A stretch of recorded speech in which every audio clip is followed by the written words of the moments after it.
Hi everyone. So friends, हम इस video में नेस्टेड क्लास के बारे में समझने वाले हैं। We can define a class within a class. Such class is known as nested class.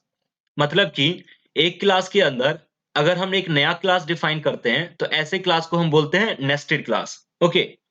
So friends, basically nested class हम इसलिए बनाते हैं because it help us to organise all the related classes in one place, right.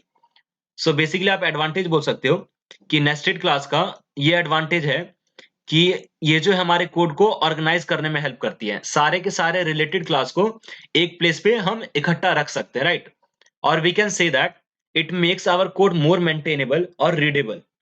तो इससे जो हमारे code की readability बढ़ जाती है, ठीक है। एंड इससे जो है हमारे कोड का एनकैप्सुलेशन भी इंक्रीज हो जाता है। Okay friends.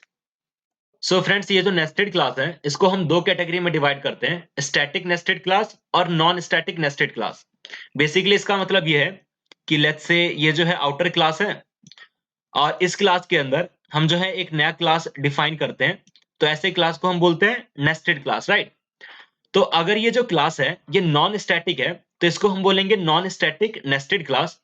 और इसी नेस्टेड क्लास को अगर हम स्टैटिक डिक्लेयर कर देते हैं तो इसको हम बोलेंगे static nested class. Okay. So basically difference ये होता है इन दोनों में। अगर ये जो नॉन स्टैटिक नेस्टेड क्लास है तो इसका मतलब ये होगा कि जो हमारा नेस्टेड क्लास है उसका जो ऑब्जेक्ट का एग्जिस्टेंस होगा वो आउटर पे डिपेंडेंट होता है, क्लोजली रिलेटेड होते हैं।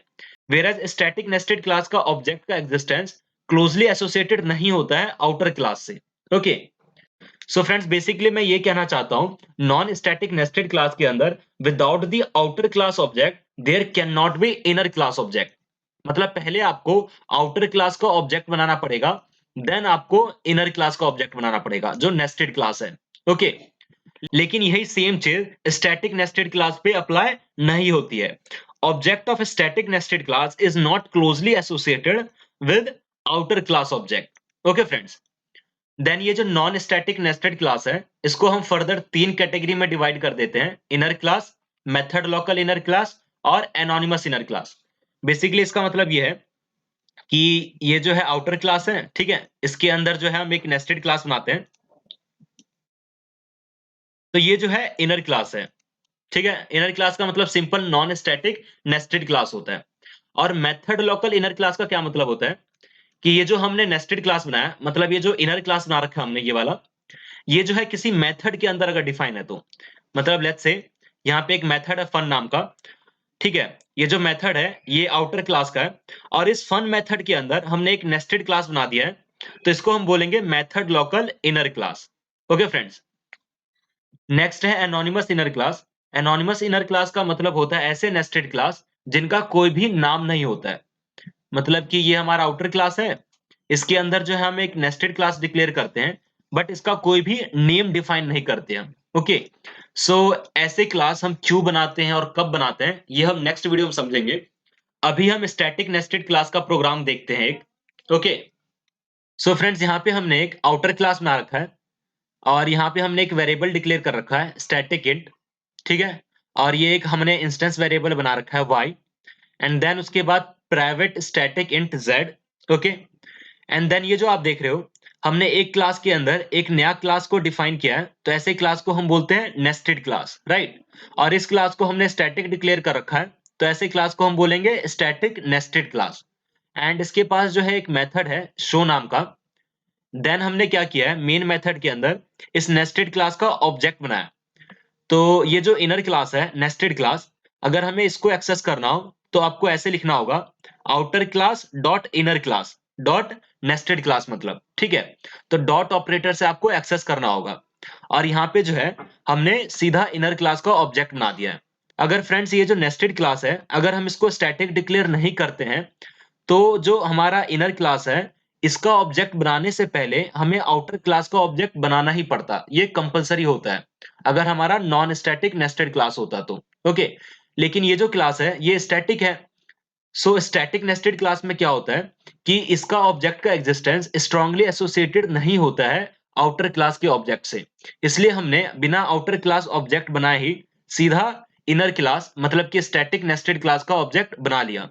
ओके, एंड देन हमने ये शो मेथड कॉल कर रखा है। तो मैं इसको रन कर देता हूं। तो आप देख रहे हो एक्स और जेड की वैल्यू यहाँ पे प्रिंट हो गई, आउटपुट आ चुका है, राइट।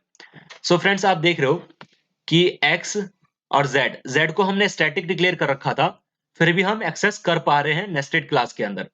सो एक नेस्टेड क्लास के पास सारे मेंबर का एक्सेस होता है आउटर क्लास के। ओके, लेकिन अगर मैं यहाँ पे y प्रिंट करने की कोशिश करूं, तो इसको मैं कॉपी और पेस्ट करके y कर देते हैं, तो आप देखोगे कि कंपाइल टाइम एरर आएगा। ठीक है, तो लिखा है चेंज y टू स्टैटिक। ये इसलिए आ रहा है क्योंकि आपको पता होगा कि हम स्टैटिक एरिया से किसी भी नॉन स्टैटिक मेंबर को एक्सेस नहीं कर सकते हैं डायरेक्टली। अगर आपको करना है तो आपको रेफरेंस वेरिएबल के थ्रू ही करना होगा ऐसा, इसलिए ये y को हम एक्सेस नहीं कर सकते हैं, राइट। ठीक है, नेस्टेड क्लास के पास हर एक मेंबर का एक्सेस है, लेकिन ये y हम इसलिए एक्सेस नहीं कर पा रहे हैं क्योंकि स्टैटिक है हमारा। स्टैटिक एरिया से हम नॉन स्टैटिक मेंबर को डायरेक्टली एक्सेस नहीं कर सकते हैं। ओके, सो फ्रेंड्स अगर हम इस मेथड को भी स्टैटिक डिक्लेयर कर देते हैं, तो हमें पता है स्टैटिक मेथड को डायरेक्टली क्लास नेम से एक्सेस करा जा सकता है, राइट।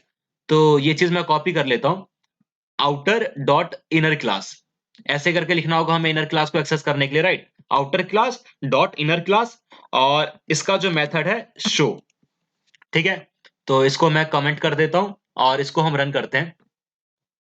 तो आप देख रहे हो इससे भी हम जो है इस मेथड को कॉल कर पा रहे हैं, राइट।